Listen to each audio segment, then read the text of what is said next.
दोस्तों नमस्कार। DSA law point में आप सबका स्वागत है। मैं हूं आपका मित्र धीरज कुमार त्रिपाठी। आज हम लोग ऑल इंडिया बार एग्जामिनेशन के अपने अगले वीडियो जो कि भारतीय संविधान से संबंधित है में अनुच्छेद 177 तक पढ़ चुके हैं। आज हम लोग 178 से देखते हैं कि आगे क्या कार्यवाही होंगी। तो राज्य के विधानमंडल के अधिकारियों के विषय में आगे का जो विषय है दिया गया है। तो अनुच्छेद 178 विधानसभा का अध्यक्ष और उपाध्यक्ष के विषय में बात करता है। तो प्रत्येक राज्य की विधानसभा में अपने 2 सदस्यों को, उनमें से एक को अध्यक्ष तथा दूसरे को उपाध्यक्ष चुनेगी, और अध्यक्ष या उपाध्यक्ष का पद रिक्त है तब उस स्थिति में किसी अन्य सदस्य को अध्यक्ष या उपाध्यक्ष चुनेगी। अनुच्छेद 179 अध्यक्ष और उपाध्यक्ष का पद रिक्त होना, पदत्याग और पद से हटाया जाना के संबंध में प्रावधानित किया गया है। तो विधानसभा के अध्यक्ष या उपाध्यक्ष के रूप में पद धारण करने वाले सदस्य को यदि वह विधानसभा का जब सदस्य नहीं रह जाता है तो वह अपना पद छोड़ देगा। यदि किसी भी समय जब वह अध्यक्ष है तो उपाध्यक्ष को संबोधित, और यदि वह उपाध्यक्ष है तो अध्यक्ष को संबोधित अपने हस्ताक्षर सहित लेख द्वारा अपना पद त्याग सकेगा, तथा विधानसभा के तत्कालीन समस्त सदस्यों के बहुमत से पारित संकल्प के द्वारा अपने पद से हटाया जा सकेगा। अर्थात जब बहुमत से कोई संकल्प पारित कर दिया जाएगा तो उसके द्वारा कोई भी अध्यक्ष या उपाध्यक्ष जो उस समय नियुक्त है उसे हटाया जा सकेगा। तो 3 परिस्थितियां हैं कि कब कोई अध्यक्ष या उपाध्यक्ष जो है अपने पद से हटाया जा सकेगा। तो जब वह विधानसभा का सदस्य नहीं रहता है तो वह अपना पद छोड़ देगा। यदि वह अध्यक्ष है तो उपाध्यक्ष को संबोधित करते हुए अपना जो है त्याग पत्र देगा, और यदि वह अध्यक्ष है तो उपाध्यक्ष है तो अध्यक्ष को संबोधित करते हुए त्याग पत्र देगा। और तीसरा है कि विधानसभा खुद ही कोई ऐसा संकल्प ले आए, उसके बहुमत के द्वारा विधानसभा के अध्यक्ष या उपाध्यक्ष को हटा सकेगा। लेकिन जब उसे कोई संकल्प के माध्यम से जो उसको हटाने के लिए प्रस्तावित किया गया है वह कम से कम जो है 14 दिन की सूचना बिना उसे उस प्रस्ताव को लाने से पहले 14 दिन पहले उसे सूचना दी जाएगी। उसके पहले ऐसा प्रस्ताव नहीं लाया जाएगा। ये जो है नैसर्गिक न्याय का सिद्धांत तो होता है, जिसमें कि किसी को बिना सुनवाई का अवसर दिए या बिना कारण कोई आरोप लगाए कैसे हटाया जा सकता है। तो यही है कि पर्याप्त सुनवाई का अवसर देने के बाद जो है ऐसे अध्यक्ष या उपाध्यक्ष को हटाया जा सकता है। परंतु जब कभी विधानसभा का विघटन किया जाता है तो विघटन के पश्चात होने वाले विधानसभा के प्रथम अधिवेशन के ठीक पहले तक अध्यक्ष अपने पद को रिक्त नहीं करेगा। अर्थात जब कोई विधानसभा का अध्यक्ष है और उसी दौरान उसके लिए प्रस्ताव आया है और हटाने के प्रस्ताव के दौरान ही विधानसभा विघटित हो जाती है, तो अगला अध्यक्ष मतलब कि अगली विधानसभा आने के बाद नया कोई अध्यक्ष चुन लेने के पहले तक वह अपना पद धारण करता रहेगा, उसके जो है अपने पद को नहीं छोड़ेगा। अनुच्छेद 180 अध्यक्ष पद के कर्तव्यों का पालन करने या अध्यक्ष के रूप में कार्य करने की उपाध्यक्ष या अन्य व्यक्ति की शक्ति।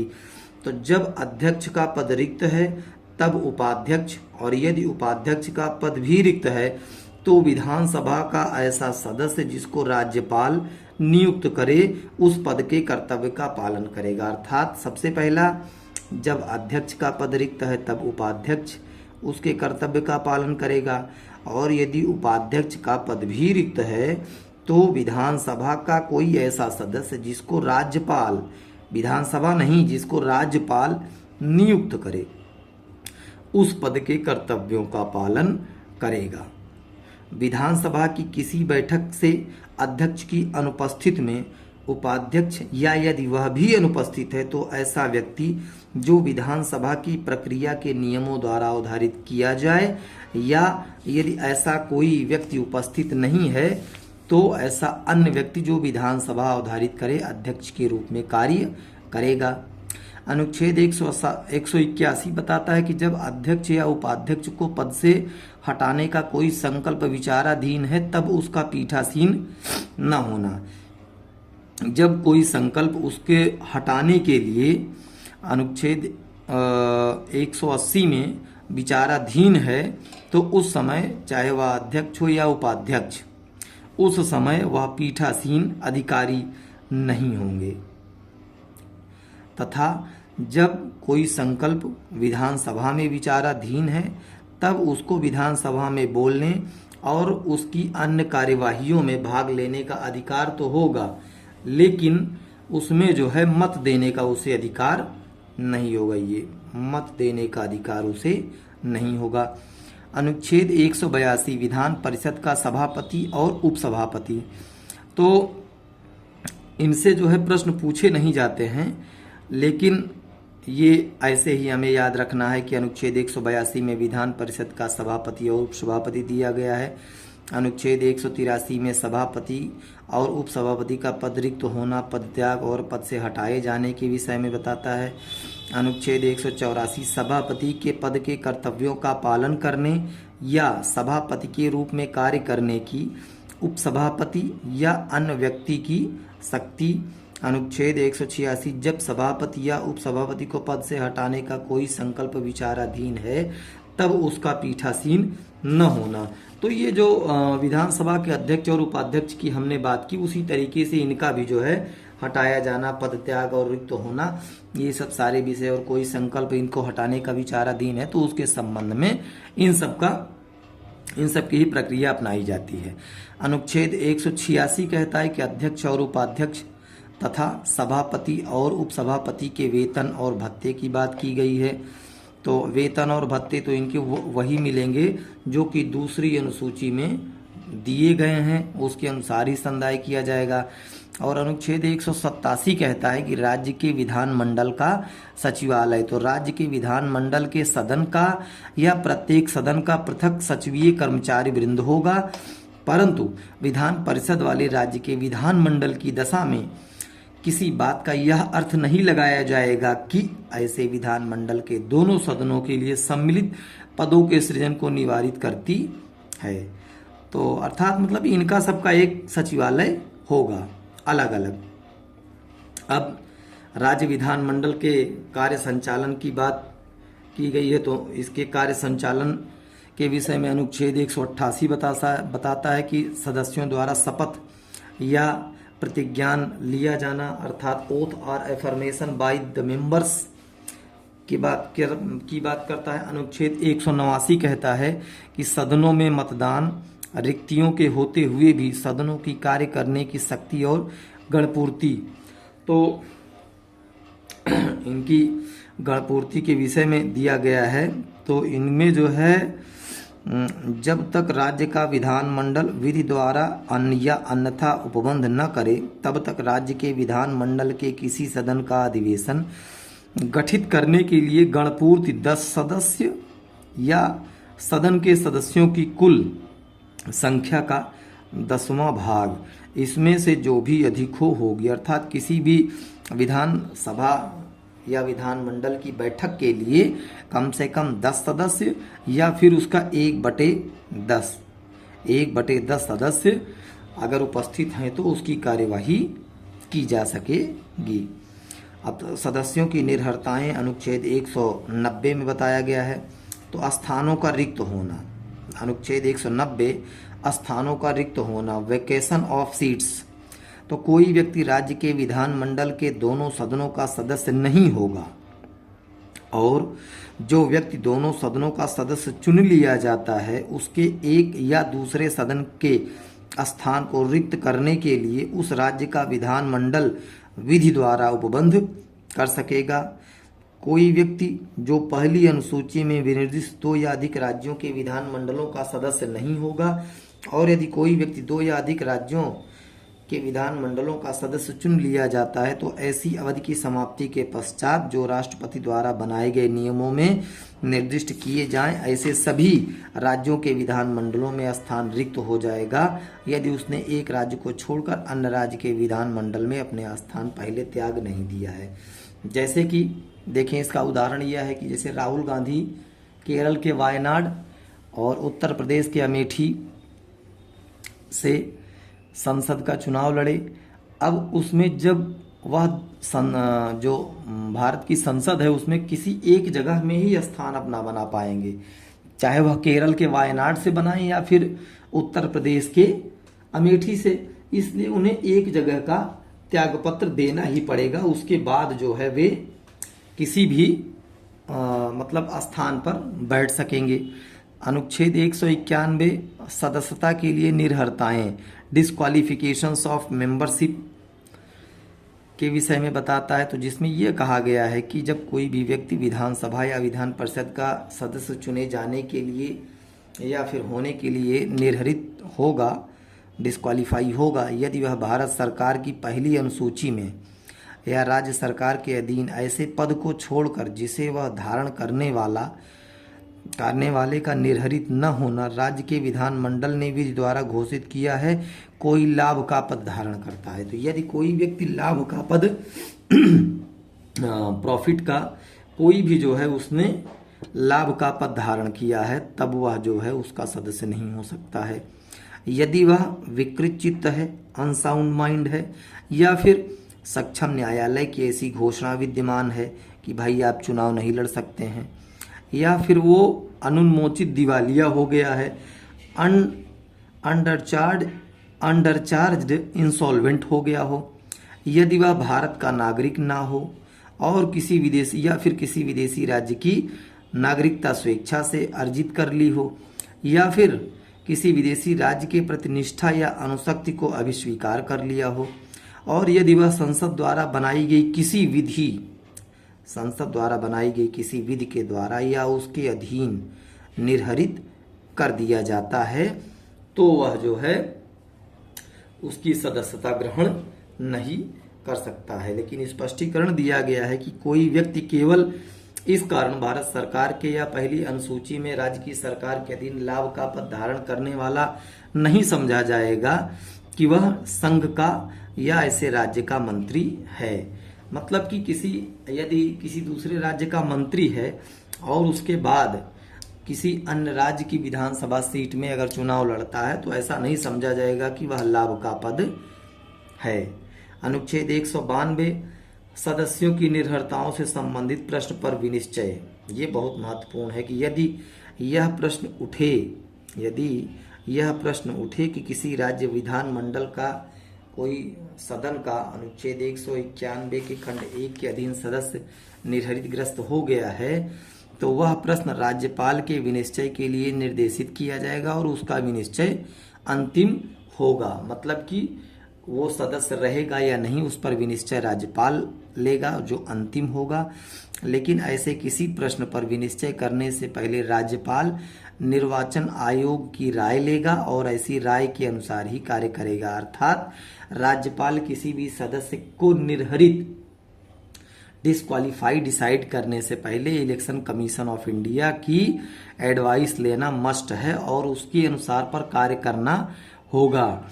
इसीलिए इसमें चूंकि शैल शब्द का प्रयोग किया कि before giving any decision on any such question the governor shall obtain the opinion of the election commission and shall act according to such opinion. मतलब निर्वाचन आयोग की राय लेगा तथा उसी राय के अनुसार ही कार्य करेगा। अनुच्छेद 193 कहता है कि अनुच्छेद 188 के अधीन शपथ लेने या प्रतिज्ञान करने से पहले या अर्हित न होते हुए या निर्हित किए जाने पर बैठने और मत देने के लिए दंड। तो यदि कोई व्यक्ति जो है अनुच्छेद 188 की अपेक्षाओं का पालन करने से पहले और यह जानते हुए कि मैं उस सदस्यता के लिए अर्हित नहीं हूं या उन्हें निर्हरित कर दिया जाता है, मतलब डिस्क्वालीफाई कर दिया जाता है, या फिर किसी विधि द्वारा ऐसा करने से वह रोक दिया गया है और सदस्य के रूप में बैठता है या फिर मत देता है, तो उसे 500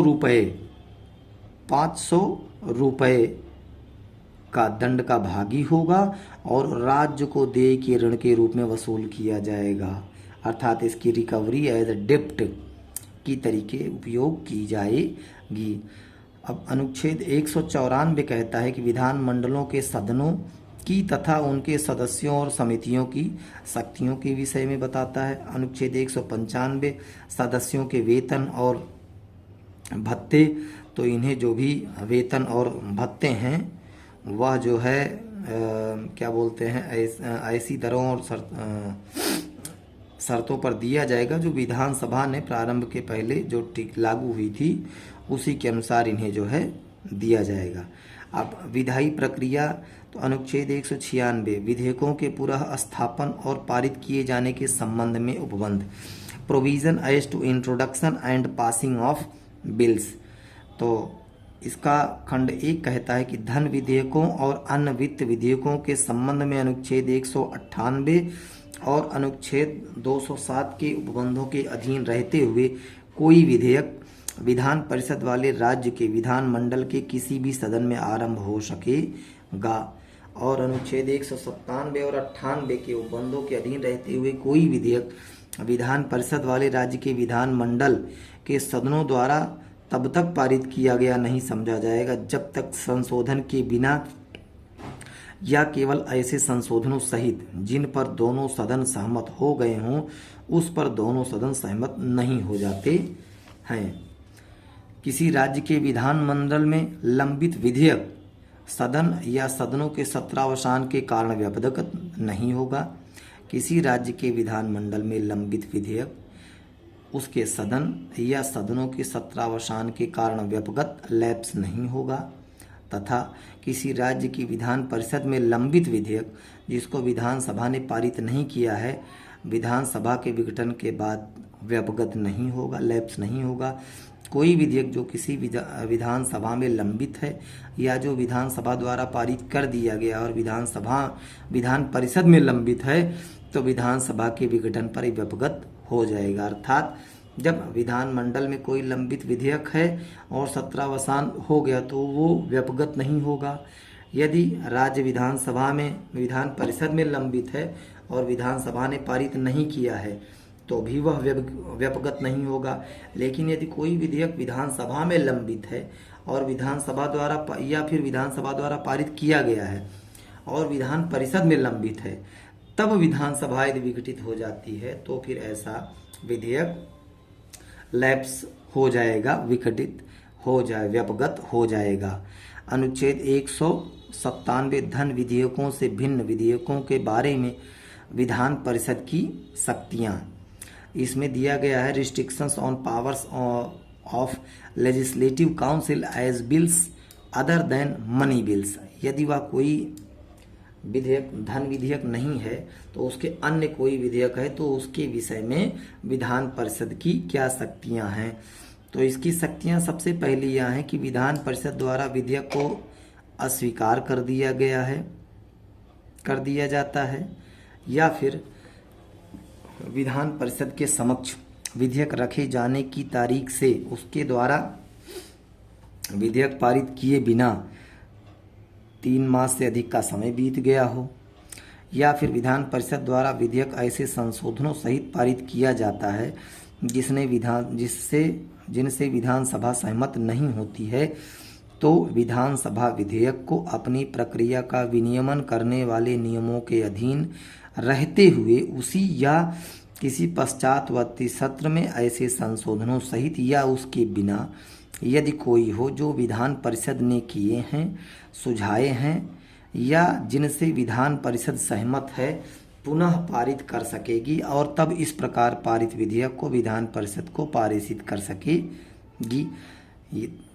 उपखंड 2 कहता है कि यदि विधानसभा द्वारा विधेयक इस प्रकार दोबारा पारित कर दिए जाने और विधान परिषद को पारित किए जाने के बाद विधान परिषद द्वारा विधेयक अस्वीकार कर दिया जाता है या फिर विधान परिषद के समक्ष विधेयक रखे जाने के बाद 1 मास से अधिक बीत गया है तथा विधान परिषद द्वारा विधेयक ऐसे संशोधनों सहित पारित किया जाता है जिनसे विधानसभा सहमत नहीं होती है, तो विधेयक राज्य विधानमंडल के दोनों सदनों द्वारा ऐसे संशोधनों सहित यदि कोई हो जो राज्य विधान परिषद ने किए हैं या सुझाए हैं जिनसे विधानसभा सहमत है, उस रूप में पारित किया गया समझा जाएगा जिसमें वह विधानसभा द्वारा दोबारा पारित किया गया है। और इस बात की कोई बात जो है इस अनुच्छेद की वो धन विधेयक के संबंध में लागू नहीं होगी। अनुच्छेद 198 धन विधेयकों के संबंध में विशेष प्रक्रिया की बात करती है। तो धन विधेयक विधान परिषद में पूरा स्थापित नहीं किया जाएगा, अर्थात कोई भी मनी बिल वो जो लेजिस्लेटिव काउंसिल में पूरा स्थापित नहीं किया जाएगा, अर्थात वह विधानसभा में स्थापित किया जाएगा। धन विधेयक विधान परिषद वाले राज्य की विधानसभा द्वारा पारित किए जाने के बाद उसकी सिफारिशों सहित पारित किया जाएगा और विधान परिषद विधेयक की प्राप्ति के बाद 14 दिन के भीतर अपनी सिफारिशों सहित विधानसभा को लौटा देगी। और ऐसा होने पर विधान परिषद सभी या किन्हीं सिफारिशों को जो ऐसा सिफारिश विधान परिषद ने की है उसे स्वीकार करे या अस्वीकार कर सकेगी। और उसके बाद यदि 14 दिन तक कोई भी विधेयक विधान परिषद वापस विधानसभा में नहीं भेजती है तो फिर ऐसा धन विधेयक पारित किया हुआ माना जाएगा।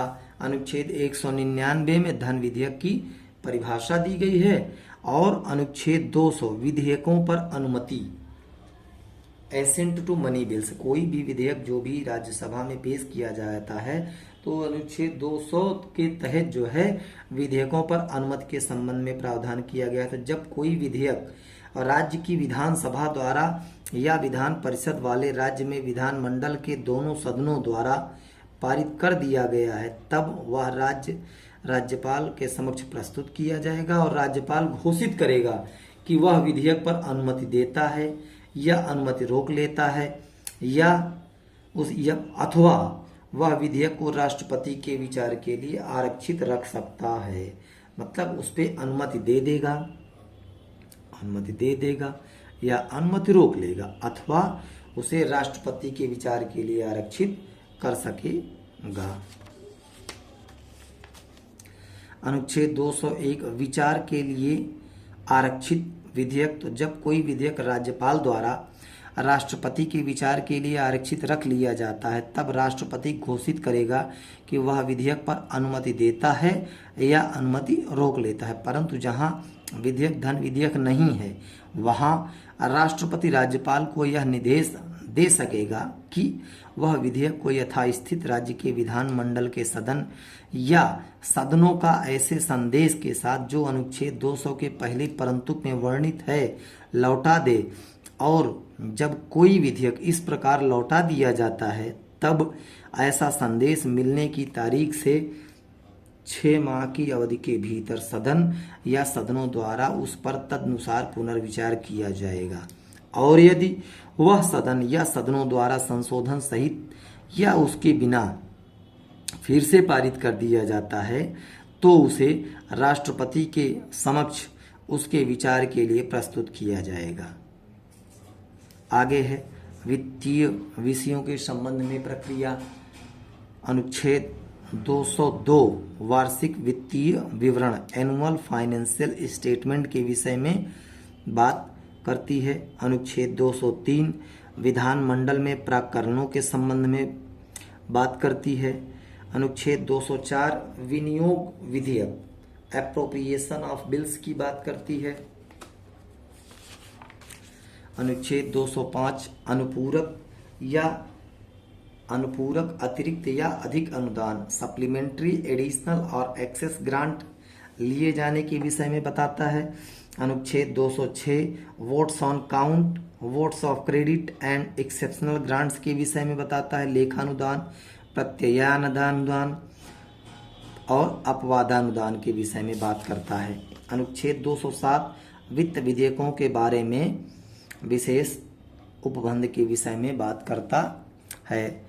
अब इसमें जो साधारणतया जो प्रक्रिया होगी उसके विषय में बताया गया है। तो हम लोग जो है अब अपने अगले वीडियो में अनुच्छेद 208 से आगे पढ़ेंगे। ऑल इंडिया बार का एग्ज़ाम 24 नवंबर को प्रस्तावित है। हम लोग जल्दी से जो बड़े विषय हैं उनको पूरा करने की कोशिश करेंगे। आप लोग हमसे जुड़ने के लिए DSL लॉ पॉइंट को अधिक से अधिक सब्सक्राइब करें, शेयर करें, वीडियो लाइक करें। धन्यवाद। जय हिंद, जय भारत।